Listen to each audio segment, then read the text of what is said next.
মস্তুর দিকে তাকিয়ে দেখ, মস্তুর মেয়ের বিয়ে হচ্ছিল না, অনুষ্ঠান করাতে হচ্ছে, টাকা পয়সার দরকার ছিল, সব টাকা পয়সা আমি খরচ করেছি।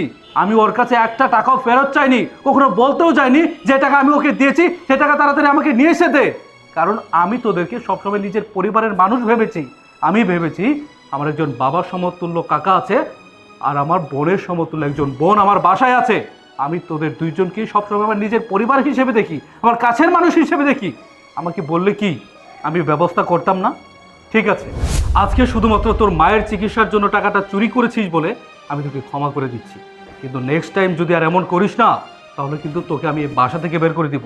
তোকে আমি ক্ষমা করব, তবে আজকে আমাকে একটা কথা দিতে হবে, তুই আর কোনো দিন এই বাসা থেকে কোনো কিছু চুরি করবি না। চুরি তো দূরের কথা, তুই চুরির কথা মাথায় আনতে পারবি না। কি আমার শর্ত তুই মানতে পারবি? হ্যাঁ স্যার, আমি আপনার কথা দিতেছি, আমি আর কোনোদিনও আপনার টাকা না করে ধরবো না